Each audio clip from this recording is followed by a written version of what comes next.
కూర్చోండి సార్.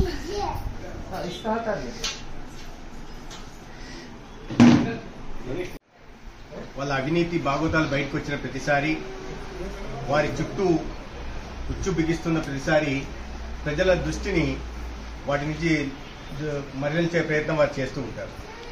ఉదాహరణకు ఇప్పుడు మద్యం చుట్టూ ఇతరత్రా వాటి అవినీతి బాగోతాలు బయటకు వస్తున్న నేపథ్యంలో ప్రజల దృష్టి అంతా ఈ ఇన్ని వేల కోట్ల ప్రజాధనాన్ని దోచేసిన దాని మీద, లేదా ఆ కల్తీ మద్యాన్ని, సొంత మద్యాన్ని తాపడం వల్ల కొన్ని లక్షల మంది ప్రజలు అనారోగ్యం బారిన పడి వాళ్ళ కుటుంబాలు రోడ్డును పడుతున్న నేపథ్యంలో వాటి నుంచి దృష్టి మరల్చడం కోసం ఒక కొత్త విషయాన్ని తీసుకొస్తూ ఉంటారు. దాంట్లో భాగంగా తిరుమల గురించి, వాళ్ళ తిరుమలలో గోవుల చనిపోతున్న విషయం గురించి అబద్ధపు, అసత్యపు ప్రచారాలు చేస్తున్నారు. వాస్తవాలు ప్రజల్ని ఈ సోషల్ మీడియా మాధ్యమంగా కానీ, సొంత పత్రిక ద్వారా కానీ అవాస్తవాల్ని కూర్చి ప్రజల దృష్టి మరల్చే ప్రయత్నం చేస్తూ ఉంటారు. వాళ్ళకి సహజం, అలవాటైన విద్య. గతంలో ఎటువంటి మనం వాళ్ళ గురించి, చరిత్ర గురించి మనం మాట్లాడుకోవాల్సిన అవసరం లేదు. 4 ఇంచుల లోతైన గాయాలు తల మీద, నిధి మీద ఉంటే గుండెపోటుగా చిత్రీకరించే ప్రయత్నం చేశారు. సో అటువంటి వాళ్ళు ప్రజల పక్షాన పోరాడతారని నేనైతే భావించట్లేదు. ఇవాళ అసలు ఆ హిందూ ధర్మం మీద, హిందూ దేవుళ్ళ మీద నమ్మకం లేని భూమన కరుణాకర్ రెడ్డి గారు ఇవాళ గోవుల గురించి మాట్లాడడం చాలా హాస్యాస్పదంగా ఉంది. మీరు గతంలో ఆయన కానీ, ఆయన కొడుకు కానీ ఏ రకంగా టీటీడీ ఆస్తులను దోచారో, ఏ రకంగా ఆలయ పవిత్రతను దృష్టి పట్టించే ప్రయత్నం చేశారో మనం చూశాం. నెయ్యి చివరికి లడ్డులో వాడే నేతి విషయంలో కూడా అవినీతికి పాల్పడి హిందువుల, కోట్లాది మంది హిందువుల మనోభావాల్ని వారు దెబ్బతీసిన విషయం కూడా మనం ఒకసారి గుర్తు చేసుకోవాలి. అనేక విషయాల నుంచి వాళ్ళు దృష్టి మరల్చే ప్రయత్నం, వాళ్ళ కొడుకు కుమారుడే అనేక విషయాల్లో ఈ కల్తీ నెయ్యి విషయంలో వాళ్ళ కుమారుడు ఉన్నాడనే విషయం మనకు అందరికీ తెలుసు.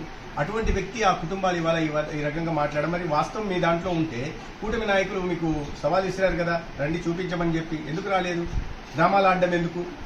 ఎస్పీ గారు చెప్పారు మీరు మీ గన్మెన్లతో కొంతమందితో మాత్రం వెళ్ళమని. అది కాకుండా ఇంటి దగ్గర ధర్నాలు చేయడంలో ఔచిత్యం ఏంటి? అంటే మీరు చేస్తున్న వాదనలో పసలేదు.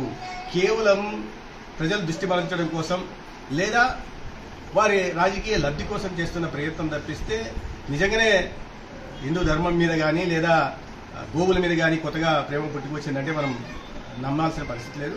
వాస్తవంగా చూస్తే గత 6 నెలల్లో 44 గోవులు చనిపోయినట్లుగా తెలిసి వైసీపీ అని అందరూ వెళ్ళారు. వెళ్ళిన తర్వాత అక్కడ అనేక మంది చూడడం కూడా జరిగింది. టీటీడీ ఈవో గారు స్వయంగా చెప్పారు.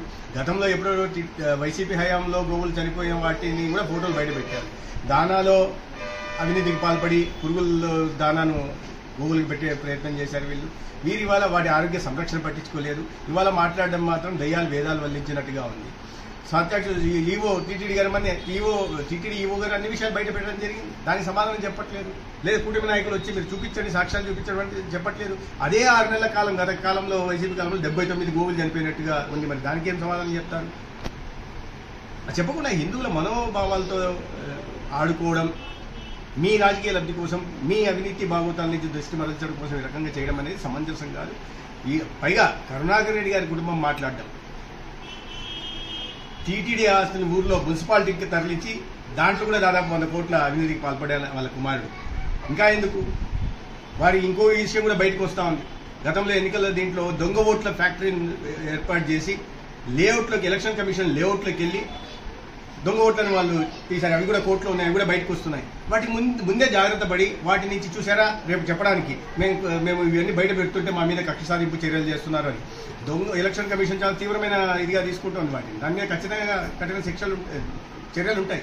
దాంట్లో ఖచ్చితంగా వాళ్ళ కుమారుడు అవినయ్ రెడ్డి అనుకుంటారు అతని పేరు, అతని బాధ్యుడిగా చూస్తా ఉన్నాం. ఆ క్రమంలో అది బయటకు వస్తున్న నేపథ్యంలో దానికి ముందే జాగ్రత్త పడి ఇటువంటి అసత్య ప్రచారాలు చేసి ప్రజలు దృష్టి మరల్చడం వాళ్ళకి అలవాటైన విషయం.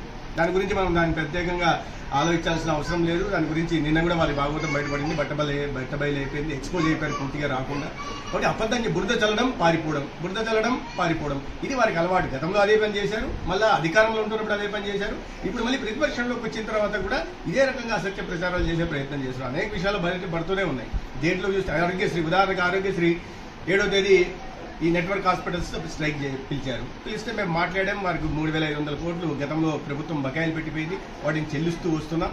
మాట్లాడిన తర్వాత వాళ్ళు విరమించుకున్నారు. కానీ నెక్స్ట్ డే పేపర్లో రావడం మాత్రం మొత్తం ఆరోగ్యశ్రీ ఎక్కడా లేదు అని. తర్వాత చూస్తే ఆ రోజు వివరాలు చూస్తే 6,500 అడ్మిషన్స్ అయ్యాయి, 6,200 ప్రీ ఆథరైజేషన్స్ అయ్యాయి. సగటున రోజుకి 5,500 అవుతాయి. ఆ రోజు 6,500 అడ్మిషన్స్ అయితే నెక్స్ట్ డే పేపర్లో మాత్రం ఆరోగ్యశ్రీ పూర్తిగా ప్రజలు అతలాకుతలం, జీవనం ఎంత ఇదైపోయింది, ప్రాణాలు పోతున్నాయి అన్నట్టుగా రాశారు. అంటే దాన్ని బట్టి అంటే ఇటువంటి ప్రజల ఆరోగ్యానికి సంబంధించిన విషయాల్లో అబద్ధాలు చెప్పగలిగిన వాళ్ళకి దేని మీదకైనా అబద్ధాలు చెప్పగలరా, సత్య ప్రచారం చేయగలరు. అలాగే మెడికల్ కాలేజ్